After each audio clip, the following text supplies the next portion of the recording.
عليكم اخوتي خواتاتي، كنتمنى تكونوا بخير وعلى خير. اليوم جينا لكم في فيديو جديد. اليوم غادي نقادو لكم كرواسا اللي كتكون المقادير ديالها من كيلو ديال الدقيق و 2 معالق ديال الخميره و 50 غرام ديال الزبده وكاس العنبه ديال السنيده وجوج كيسان ديال الحليب سخان يكون دافين شويه ونص كاس ديال الزيت مائده وبيضه الا بغيتيها ديرها، ما بغيتيها على حسب الاختيار ديالك. ودروك غادي نقوموا بالتحضير ديالو. ودابا غادي نقوموا بالتحضير. بسم الله. كنديروا كيلو ديال الدقيق،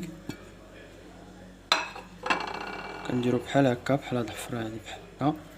كنزيدوا عليه الزيت ديالنا، كنزيدوا عليه كاس ديال السنيده ديال العنبه، كنزيدوا عليه كاس ديال الحليب.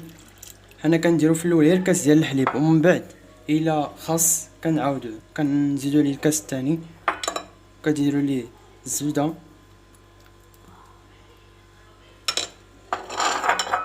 كنديروا ليه الخميره بحال هكا، كنزيدوا بيضه بحال هاد الشكل هذا. كنقوموا دروكا بتخليط مكونات. نديروا ليه الحليب،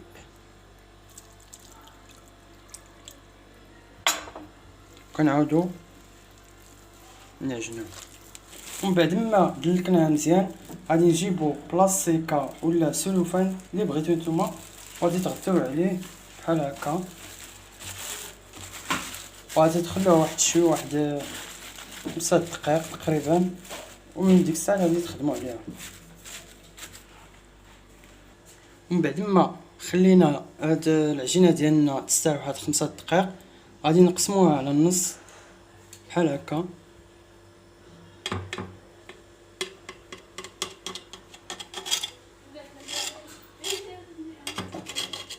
نقسموها على النص بحال هكا. هاد النص غادي نديرو ليه، غنسرحوه وغادي نديرو ليه الزبده. النص الاخر غادي نديرو ليه البودر ديالنا، غادي نسرحوه بحال هكا.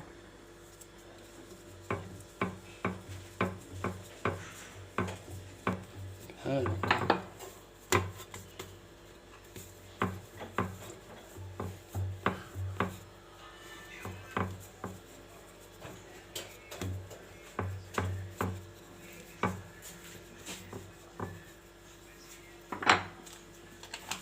وغادي نهزو 100 غرام ولا 150 غرام ديال الزبده، غادي نديرو ليها بحال هكا بحال هكا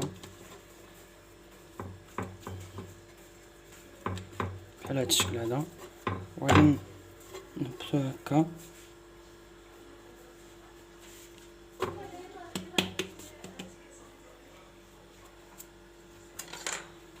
وغادي نقومو بالتسريحه.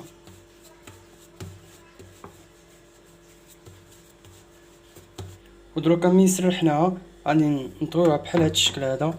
غادي نديرو ليها دوبلتور بحال هكا، وغادي نهزوها، وغادي نديرو ليها الدقيق ونعاودو الطريقه، نديرو بحال هكا.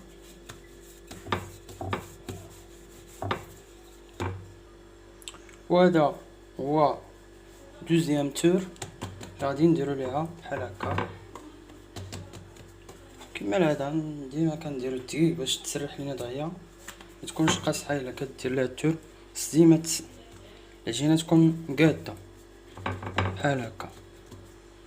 كدير ليها كتعاود الطريقه من الاول. وهذه هي التور ديالنا، التور الاخراني كنديرو ليه بحال هكا، كنديرو ليه بحال هذا الشكل هذا، كنسرحوه مزيان وكنحطوه في الفريغو يبرد شويه، وكندوزو للعجينه الثانيه. ودروكا هاد العجينه، نص العجينه اللي بقات غادي نديرو ليها بودر كاكاو باش تولي كحله، وغادي نديرو ليها بودر كاكاو بحال هكا، وغادي نعجنوها مع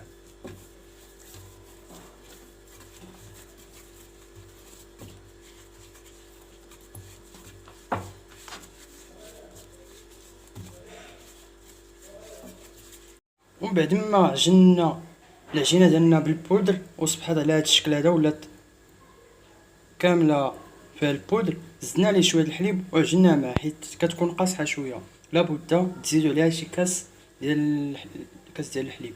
ودروكا غادي نديروا ليها الزبده بحال هكا، نديروا ليها بحال هكا وما نسرحوها على قد الزبده ديالنا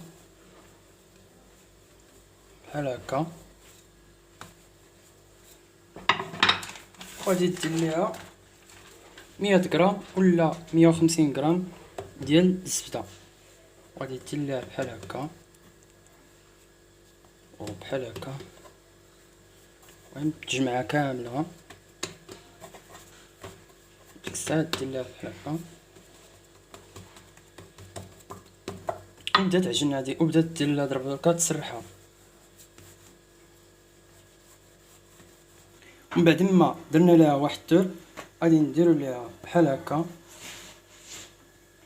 غادي نسرحها من هاد البلايص هادو استجيمه هنا، ندير لها دوبل تور بحال هكا، غادي طويها بحال هكا، غادي دير لها بحال هكا ودير لها شويه ديال الدقيق وتسرحها عرض بحال هكا.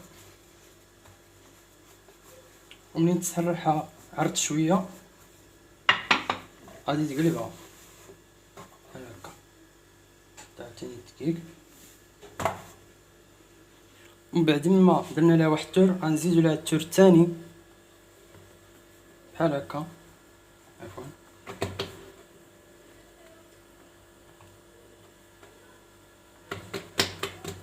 بحال هكا، وغادي نديرو ليه الدقيق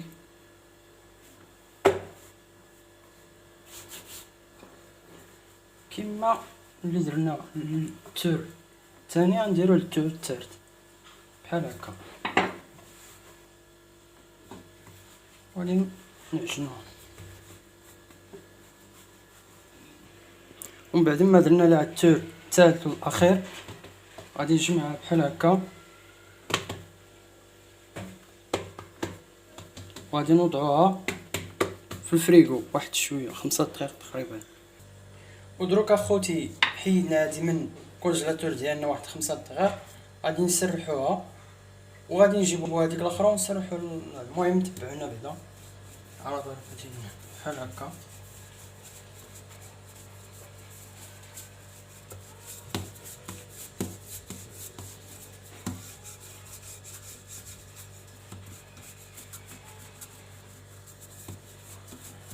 ومن بعد ما سرحنا هاد العجينه ديالنا غادي نديرو ليها شويه ديال البيض باش تلصقينا مع ديك العجينه الاخرى اللي درنا كحله، غير شويه ماشي بزاف. وغادي نديرو عليها طبقه اخرى د العجينه الاخرى بحال هكا، غادي نقادوها معها تكون نيشان.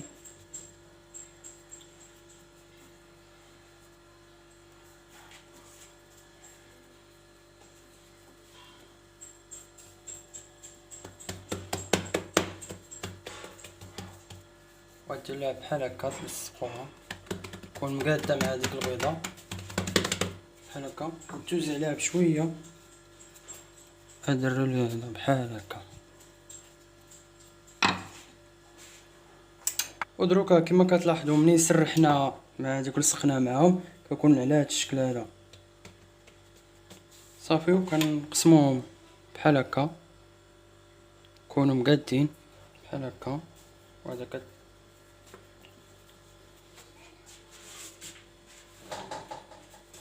كتخدم هذا بحال هكا،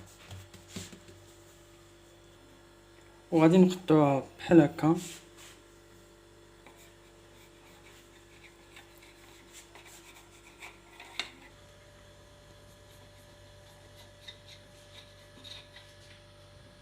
نكبر شويه بحال هكا، وكنسرحوها كنديروا لها الشكلاط بحال هكا،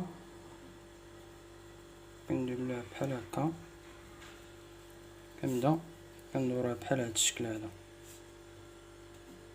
بحال هكا. كنديرو نفس العملية، كنسرحوها بحال هكا، كندير لها الشكل.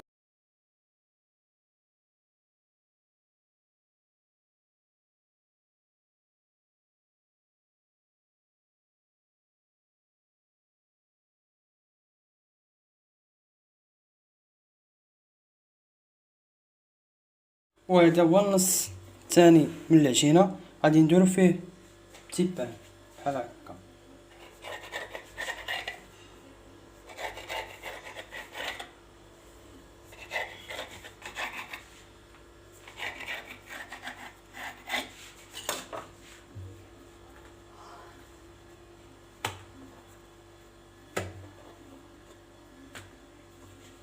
غديرو بحال هكا، ديرو الشكلاط،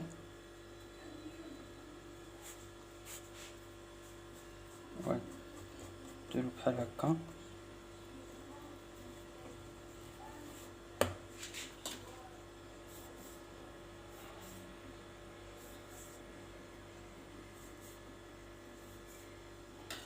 وهادو هما الاشكال ديالنا اللي درنا.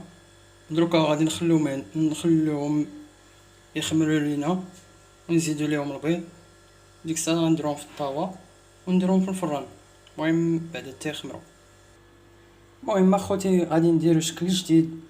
غادي كتسرح هادي بحال هكا، كتقطع على 3 الخيوطه بحال هكا، 3 بحال هادو. هاد العجينه هادو كنقطعوهم شرايح بحال هكا، كنلصقو هادي مع هادي بحال هكا، كنلصقو هادي مع هادي، كنديرو ليها بحال هكا، كنديرو لهادي بحال هكا، كنديرو هكا بحال راسطة تفيرات.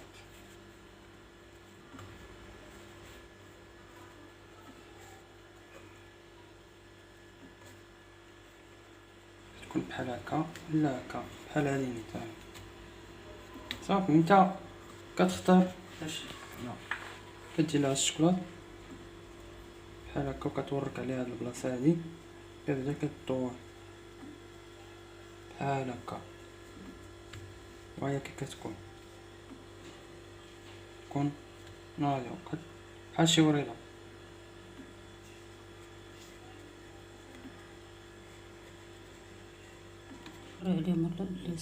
ومن بعد ما خرجنا الكرواسة ديالنا من الفران، زيناها بالعسل واللوز. وهذه هي، ونشوفوا كيفاش كتكون من الوسط ديالها.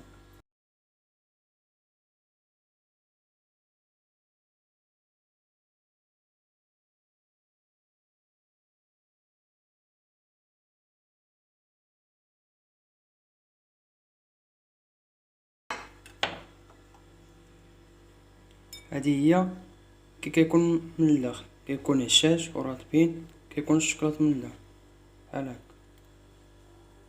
داكشي